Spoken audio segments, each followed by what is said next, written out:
नमस्ते, Girish India academy में आप सभी का स्वागत है। और आज का हमारा टॉपिक है प्रेशर गेज। तो air conditioning and refrigeration field में प्रेशर और टेम्परेचर का काफ़ी इंपॉर्टेंट होता है। मतलब सिस्टम की जो लो साइड होती है या हाई साइड होती है, वहाँ पे अगर प्रेशर सही होगा तभी टेम्परेचर सही हो सकता है। या फिर सिस्टम को हम वैक्यूमाइज करते हैं तो वैक्यूम का परफेक्ट होना बहुत ज़रूरी है। तो कोई भी अगर सिस्टम हो तो उसमें प्रेशर को चेक करने के लिए या वैक्यूम को चेक करने के लिए हमें प्रेशर गेज या कंपाउंड गेज की ज़रूरत पड़ती है। तो प्रेशर को चेक करने के लिए जो गेज यूज़ होता है उसको हम प्रेशर गेज कहते हैं। जैसे कि यहाँ पे आपको स्क्रीन पे दिख रहा है एक प्रेशर गेज है जिसमें सिर्फ और सिर्फ प्रेशर का मेजरमेंट किया जा सकता है। इसकी रेंज अलग अलग हो सकती है। यहाँ पे जो है PSI में 140 बताया, इससे 500 PSI है, उससे ज़्यादा भी इसकी रेंज हो सकती है। और दूसरे प्रकार का जो गेज होता है इसको हम कंपाउंड गेज कहते हैं। कंपाउंड गेज में दो रीडिंग्स होती है। आपको जो ग्रीन कलर में यहाँ पे रीडिंग दिख रही है वो वैक्यूम की रीडिंग है, और ये जो ब्लैक कलर में आगे की रीडिंग है ये प्रेशर की रीडिंग है। तो प्रेशर गेज में सिर्फ प्रेशर को चेक किया जा सकता है, और कंपाउंड गेज में वैक्यूम और प्रेशर दोनों को भी चेक किया जा सकता है। यहाँ पे वर्किंग बताया प्रेशर गेज का। ये बॉर्डन प्रेशर गेज होता है। Pressure rise in a Bourdon tube makes it tend to strengthen.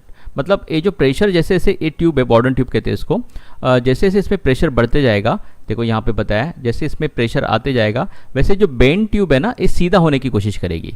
यहाँ से देखो ये प्रेशर आता है, ब्लू कलर की जो ना बॉर्डन ट्यूब है, यहाँ से प्रेशर आएगा। जैसे प्रेशर आएगा तो ये जो बेंड ट्यूब है ये सीधा होने की कोशिश करेगी। एक्चुअल में ट्यूब इस तरीके से दिखाई देती है। यहाँ से प्रेशर आता है और प्रेशर के आने से ट्यूब जो है सीधा हो जाती है। ठीक है, तो बॉर्डन ट्यूब जो है ये पहले ऐसे सी शेप में होती है, यहाँ पे जैसे दिखाया सी शेप में, और प्रेशर आने के बाद में स्ट्रेट होने की कोशिश करेगी। The pointer shaft will then turn clockwise. ये जो पॉइंटर है ये फिर क्लॉकवाइज घूमेगा। जैसे जैसे सीधा हो जाएगी तो इसमें ऐसा कुछ मैकेनिज्म होता है कि पॉइंटर आगे की ओर बढ़ेगा और आपको प्रेशर जो है बताएगा। यहाँ पे आप देख सकते हो इसका इंटरनल स्ट्रक्चर कैसे होता है। देखो ये जो ना यहाँ से प्रेशर आता है, ये जो सीट शेप में है ये बॉर्डन ट्यूब है। ओके, फिर इसके अंदर जैसे प्रेशर आएगा, प्रेशर आने से क्या हो जाएगा, ये जो ना इस डायरेक्शन में सीधा होने के लिए कोशिश करेगी। ये सीधा होने की मतलब इस डायरेक्शन में जाने की कोशिश करेगी जहाँ पे मैं ये पॉइंटर घुमा रहा हूँ। फिर ये जो है ना यहाँ पे लिंक जो है वो इस डायरेक्शन में घूमेगी। ओके, फिर ये जो गियर सेक्टर है यहाँ पे, ये आधा गियर दिख रहा है, गियर सेक्टर भी क्या होगा, ऐसे घूमेगा। ये जो एरो दिखा है ना ऐसे घूमेगा, गियर घूमेगा। और फिर ये जो मेन गियर है, ये सेक्टर गियर हो गया, ये शाफ्ट गियर हो गया मेन, ये घूमेगा और इसको अटैच होता है पॉइंटर। ये पॉइंटर फिर आगे की ओर बढ़ेगा या पीछे की ओर, जैसे इसका मूवमेंट होगा उसके अकॉर्डिंगली ये जो पॉइंटर भी घूमेगा।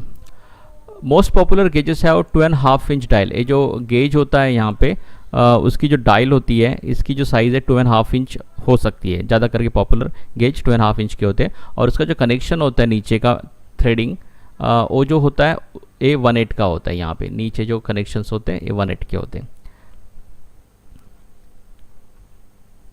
आगे कंपाउंड गेज के बारे में फिर से बात करेंगे। Compound gauge it is measured both pressure and vacuum. जैसे मैंने बताया ये जो है प्रेशर की रीडिंग है ब्लैक कलर की, और जो ग्रीन कलर की है वैक्यूम की रीडिंग है। It usually calibrated from 0 to 30 inches of mercury. Okay, ये 0 से लेके 30 इंचेस ऑफ मर्क्यूरी के लिए कैलिब्रेट किया जाता है। और प्रेशर की रेंज यहाँ पे 0 से 200 PSIG दी है। इसके अलावा भी रीडिंग हो सकती है। Thank you very much.